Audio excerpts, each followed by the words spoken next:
Hi everybody. Thanks for joining me today. I wanted to do a kind of a video series focusing on your home. Since a lot of us will be spending a lot more time in our homes, I thought it would be a perfect moment to go room by room and kind of look at the functionality and the feng shui of different areas of your house. So today I wanted to focus on kitchens, which in feng shui, kitchens are in the top 3 of most important areas in your house. They're symbolized by nourishment, sustainability. I mean, this is what provides us the energy to get through the day. So it's a very important place in your home. In my business drift, I follow a process.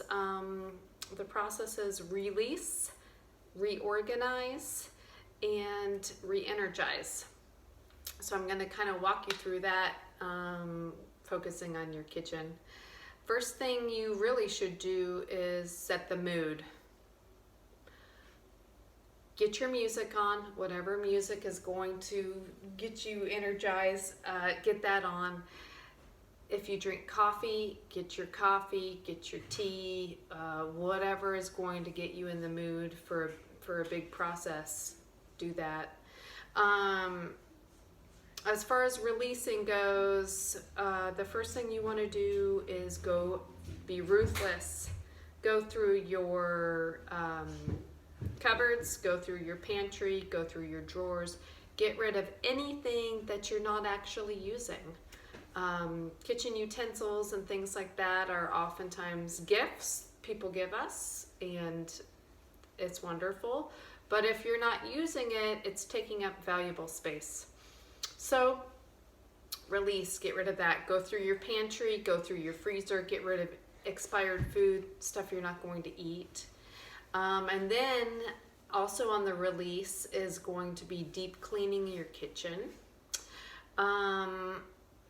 I'll walk you through that fairly quickly. For those of you that know me well, you know I've been an eco cleaner for years also. So let's start with your fridge. First of all, you can clean almost any surface in your kitchen with a sink of hot soapy water. I use different varieties of eco dish soaps. This is a good one. I also use 7th generation. But that and a sponge or a washcloth, and then a lint-free towel.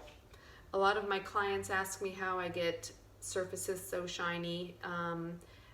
The washing is very important, and the drying. So starting with your fridge, get the outside of your fridge, the handles, the top of your fridge, get underneath where that vent is down there.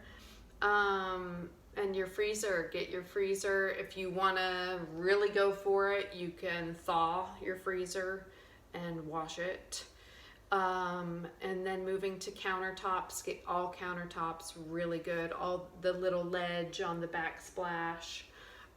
You're going to get the front of all the cupboards, and then the handles, open it up and get the inside of the cupboards really well. Moving to your stove, you're going to get your stove top. If you want to pull the stove out, pull it out. Get your hood really good, and then underneath the hood, that's a really important area. Keeping your kitchen well ventilated, really important. So this is a degreaser I use, and I've used Citrosolve. I've used it for years. It's a really good one.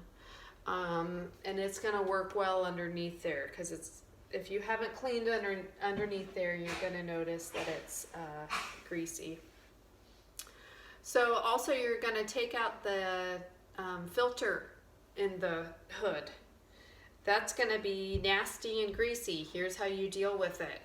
Fill your sink up with super hot boiling water with some dish soap in it and some baking soda. And then throw the filter in there for about 20 minutes. It'll take care of it. Anyways, going down, get the front of your stove, clean the inside of your stove, get the broiler pan and the pan drawer, depending on what you have. Wipe out all your interior shelves of your cabinets, and also your pantry. If you have a separate pantry, all those shelves, all those doors. Look up to your lights. Clean out the lights. You might have dead bugs in there or grime. Clean that out really well. If you have windows in your kitchen, awesome. Clean them really well. Clean the blinds really well. Windowsills. And then moving down, get your baseboards really good and the floors. Good job. That was a lot of work. Moving on to the reorganizing part. Hopefully when you've released a lot of things you don't use, you actually cleared up space. We all have a lot of stuff in our kitchens that we really don't use. Also broken items, chipped cups, chipped, if you can fix them, great. But in feng shui in general, broken items that can't be fixed need to move on out. So reorganizing, look at your patterns. What do you use on a daily basis? The things you use daily need to be within arm's reach, front and center. I want you to be able to see everything. Don't have stuff stuffed way back where you can't see it because you won't use it. Also, think about when you're unloading your dishwasher. You don't want to have to unload and take the plates across the kitchen to the cupboard over there. The dishwasher should be easy to unload right there. Those corner cabinets, they can be funny. That's where you can store stuff that you don't use that often, but you still use. So a rice cooker or, special dishes or wine glasses, they can go in the corner cupboard. And then on your kitchen counter, clearing your kitchen countertops is one of the best things you can do. It creates space in your kitchen, especially if you have a small kitchen. Keeping things that you use on the daily basis is what should be out there. We use our toaster on a daily basis. We use our coffee maker. And then the container with our stove utensils is out there. That's all that should be out there on your countertop. It's going to inspire you to cook more. You're going to want to be in your kitchen more when it's cleared. So there's more to say about the reorganization aspect, but I don't want to make this video too long. Finally, moving on to re-energizing. This is the fun part. Kitchens are yang energy, active energy. There's a lot going on in there. If you've been to house parties or gatherings, there can be a giant house, and you'll find that people gather in the kitchen. So getting the energy right in the kitchen is important. A lot of the elements are covered in the kitchen. There's fire, there's water. Generally metal is covered with appliances and things like that. A lot of times earth is covered with tile.